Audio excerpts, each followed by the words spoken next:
So I'm dreaming of this place. It's Leopold's Book Bar Cafe.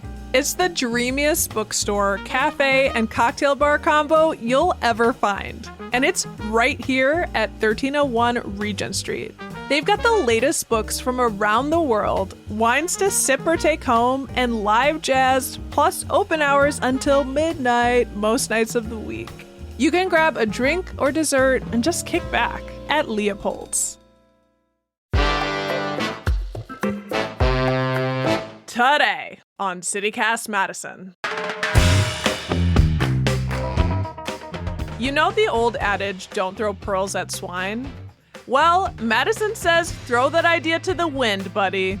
Madison residents can now own a pet pig as long as it's under 300 pounds, has its shots, and a few other things. This change came after Rudi, a popular, now celebrity pig on the near west side, was reported to the city and threatened with eviction. After neighbors rallied, Madison City Council voted last Tuesday to change the ordinance. So Rudi is now safe. We caught up with his owner, Paula Niedenthal, to learn how this all happened. It's Monday, September 25th. I'm Bianca Martin, and here's what Madison's talking about.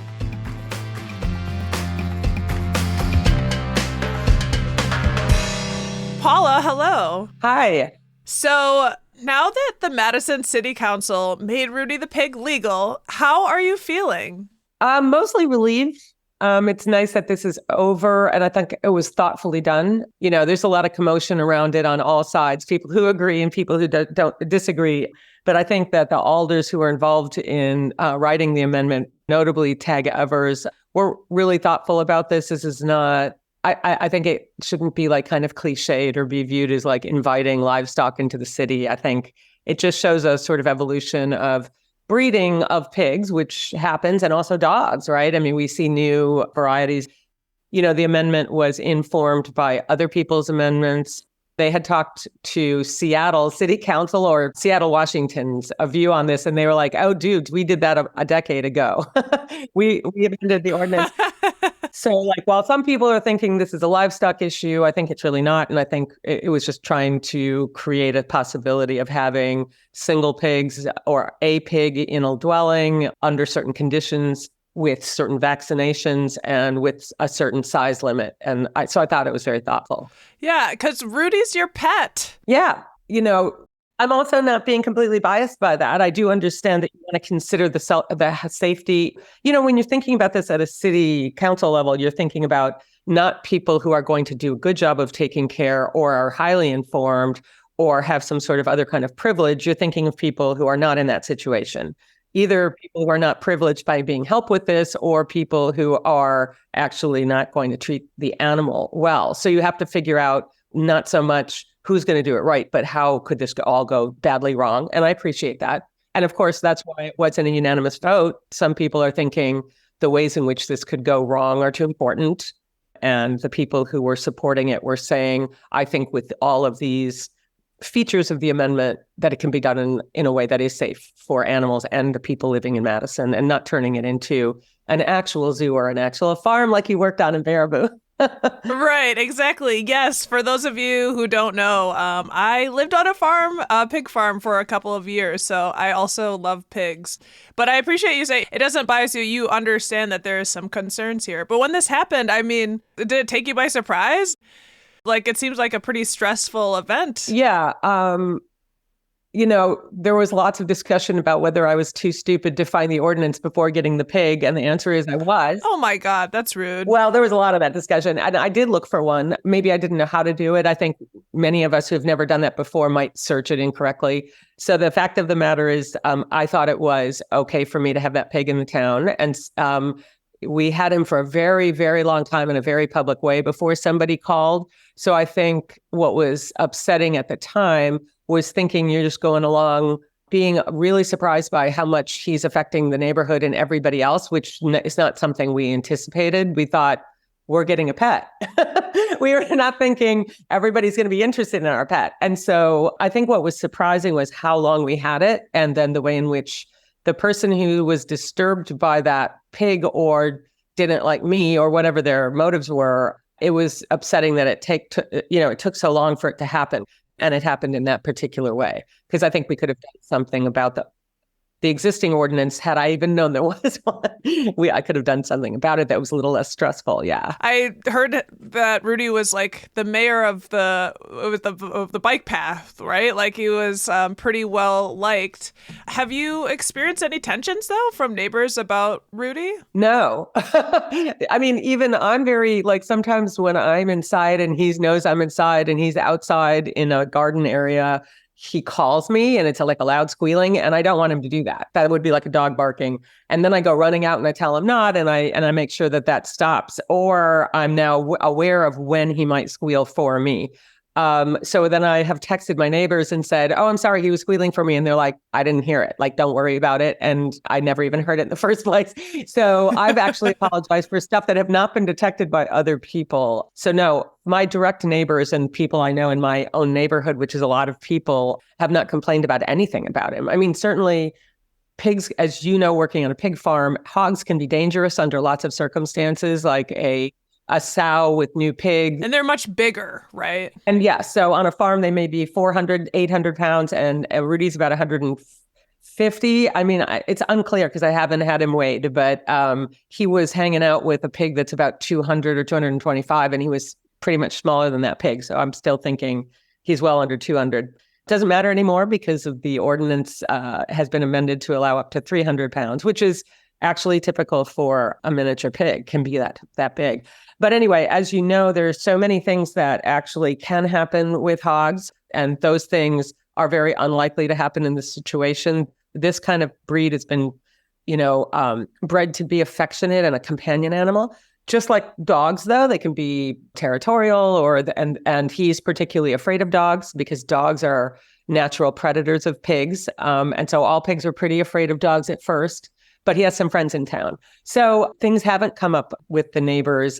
And I do recognize, because I also know what hogs are like on a hog farm, that you have to watch over them. Yeah. And so since this now that the changes come, you haven't experienced any weirdness from neighbors or folks, have you? No, neighbors are sending me congratulatory texts, asking me if I was at the council meeting. I watched it online. And mostly it's just congratulations. And people I don't know, which is so many of his friends I don't know, are telling me that they are really happy about the decision. So I'm hearing that from people on the bike path because he was out this morning for a while. Yeah. Oh, I love that. And I saw the photo of you like laying with him, talking about him as similar to a dog. He's a companion.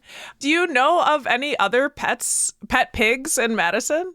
I guess I don't really want to name them yet because they have to take time to get them. But I know of several others. See, I just got a text come over my computer congratulating me. I am aware of at least 3 other ones in Madison, and I'm looking forward to them. I don't know how they feel. I've only been in contact with one of the owners, and I think that, probably initially were really upset that I allowed it to become an issue, but they didn't tell me that, but I could imagine that. And then I can also imagine that they're relieved now that there is a version of the ordinance that makes them able to license the pig and then have it not be a non-issue in the future. So I haven't talked with them. I'm hoping that they're happy about it. Yeah, change has come. I also don't think that a lot of people are going to now go out and get miniature pigs, because one of the most often heard comments on the bike path is, that they thought that miniature pigs were little tiny things that fit in a cup, like a teacup pig. Hopefully now people are going to say, "Oh, that's a miniature pig. I'm not going to get one because that's much bigger than I thought."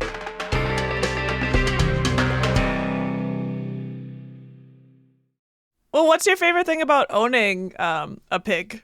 For me, it's like the balance of like this crazy, smart, hilarious personality and his ability to be Like, I think what's so much fun is he's funny and he's communicating that. I'm working on figuring out a couple more of his vocalizations. So I like the high level of intelligence and communication. He's really good at learning stuff. And I think that pigs are really cute. So, I mean, I like the physical appearance of my pig. I think he's a great looking pig, and he makes me laugh. So. He's cute and he's smart.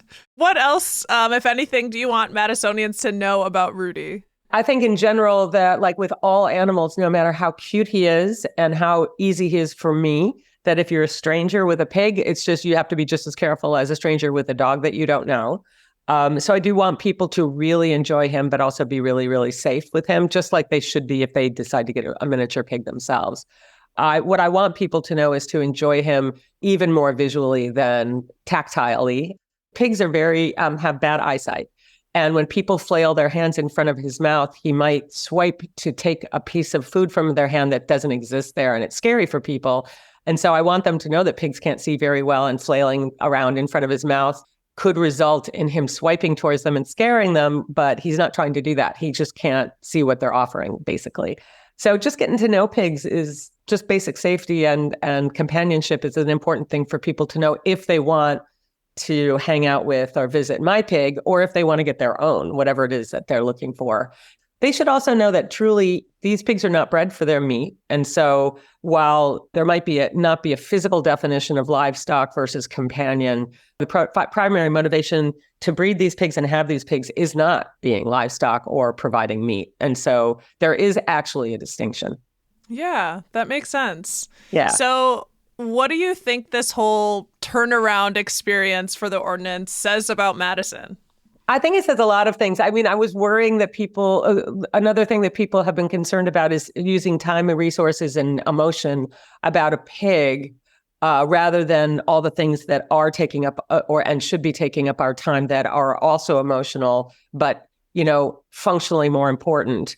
I think that it's true that it's just about a pig, but I also think that Madison showed that we have really strong communities and that we can evaluate the balance between health safety, which we certainly did in this case of this pig. He has rabies shots and vaccinations and all these things, and something like community involvement. People are getting out and talking to each other when they're looking at the pig. So I think that Madison is showing a commitment to the fact that people shouldn't and can't always be on their cell phones to maintain a community, and that there can be real, I don't even want to use the word joyful or pleasureful, like real focus of community interaction and conversation that's really nice. So on the one hand, I was a little bit embarrassed about all the attention, but I'm also seeing that it means that Madison can step up. And even Ben Wickler who lives in the neighborhood, said something like, and that's the chair of the Democratic Party of Wisconsin, said something like that he sort of represents the fact that we can take action and make change. And so we can think about that as well, that even if it's something that not everybody thinks is important and maybe even didn't agree with, that there was a process that worked and that was not ideological and ultimately boiled down to what are the health implications, what are the size implications, what have other communities done? So I guess we could get away from the actual content and decide that the process went really well and shows a pretty good commitment. The alders stepped up a lot. I was really grateful to Alder Evers for stepping up in such a thoughtful way. So that's what we could focus on, that those kinds of changes can come and work and be done in a thoughtful way in Madison. It's a beautiful thing to see, and we're excited that we'll still be able to go out and see Rudi, hopefully on the bike path. We'll see you too. Yeah, hopefully so. Paula, thank you so much for giving us your time. Thank you for your interest.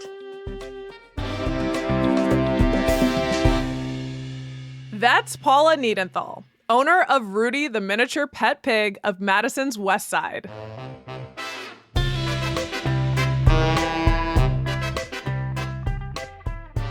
And here's what else Madison's talking about. Speaking of changes, this time a change back. The much-discussed name change of the beloved Oscar Mayer Wienermobile has already met its shelf life. No more Frankmobile. The company's officially changed the name back to the Wienermobile. And a new housing report. A recent Rent Cafe report found Madison to be the 5th most competitive rent market in the entire U.S. It shows our city's occupancy rate is significantly higher than the national average. So if you've been looking for an apartment, or still are, and it's been a task, that might explain it. That's all for today, here on CityCast Madison. I'm Bianca Martin. If you enjoyed the show, why not share this episode with someone who really wants to meet Rudi the pig? We'll be back tomorrow morning with more stories from around the city. Until then.